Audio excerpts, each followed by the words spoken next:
Again, I'm using the Oracle SQL Developer tool, and when I'm working with the DCL subset or when I'm working with the DML subset, I highly recommend that you keep the Connections tab open and specifically go to the Tables section in there so you can easily access what you're looking at, so you can see as you make those queries, see what happens with the structures and available to them. So we're going to go through a couple different things right here. So the first one we have is I'm going to create table foods right here. And so this is just making a quick little table. As you can see right here, I have my food ID as a number. It's a primary key. Then I have name varchar 20, not null, and description varchar 100, not null. And I don't have to specify not null on my primary key because a requirement of a primary key is it's unique. And since null can't be unique, that automatically takes care of that. So we have that taken care of right there. So I'm going to run that create table foods right here. Run that statement first. And it says table foods is created. I'll refresh my connection right here, and here's my foods table showing up. And as you can see, I've got those columns that I just specified with the appropriate data types attached to them. They're not nullable, and I go over here, look at my data, and there's nothing inside there. It's amazing. It's a great stuff. I like using either the collective noun or plural. Generally, just do plural because it makes it really easy, because of some of the English collective nouns, well, they're kind of weird. So like a murder of crows, a pride of lions, and murder and pride have completely different contexts that we want to do, and we want to make sure that our context is very clear, and so we use very easy names in that. So I usually use the plural form for that by default. And so people or persons would be a great thing for that. So I have my person ID and number, again, a primary key. I like synthetic keys. I think it's really easy to work with rather than trying to have some unique values extrapolated from the information. A generated synthetic key is always unique and always valid and a great way to work with on the data set.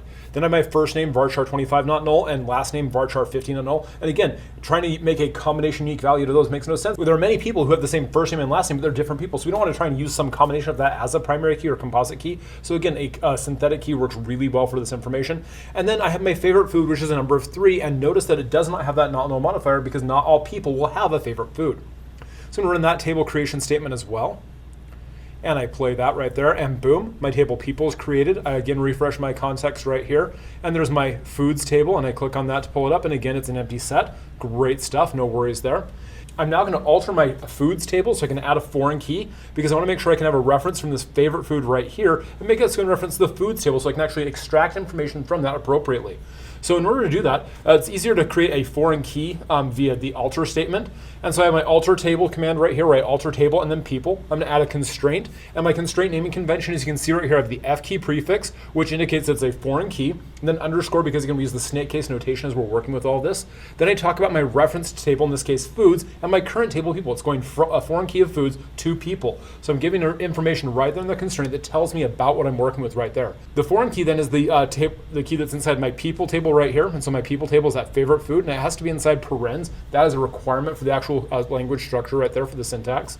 And then it references the foods table. What does it reference in the foods table? The food ID. So I have that reference right there, so it specifies that this is the foreign key and it's talking to this table going to that key. And I personally like the on-delete cascade because if I'm deleting something, I can make it so I can cascade those deletes all the way down the table structure if I need to delete things on that. Since if I'm removing that, I can remove all the things that are appropriate or tied to that. That, however, is an optional thing, not a required thing. So just as an FYI, that's something you can do with that. I'm going to run that command right now, the alter table command. I'm going to hit play, and it just says table people altered. So again, as you can see right here, when we're working with the DCL subset, it doesn't give us a lot of information back. It just simply says, oh, it did it. Or if it fails, it'll tell us the fail on that.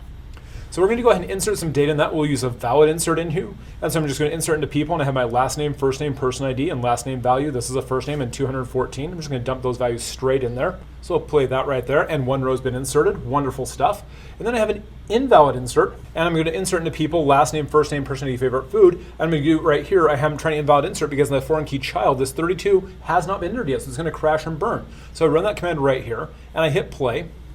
And I get, oh, I have an error report. My integrity constraint has been violated. I don't have the parent key. 32, the parent of this data value of favorite food doesn't exist. So I have to make sure they have that parent key inserted first in the other table, the referencing table, before I add that data. So this is a good reason why you want to make sure you have all your data backed up in the right, built together in the right proper order. So you do all the reference table stuff first, then you come and do the other table after that.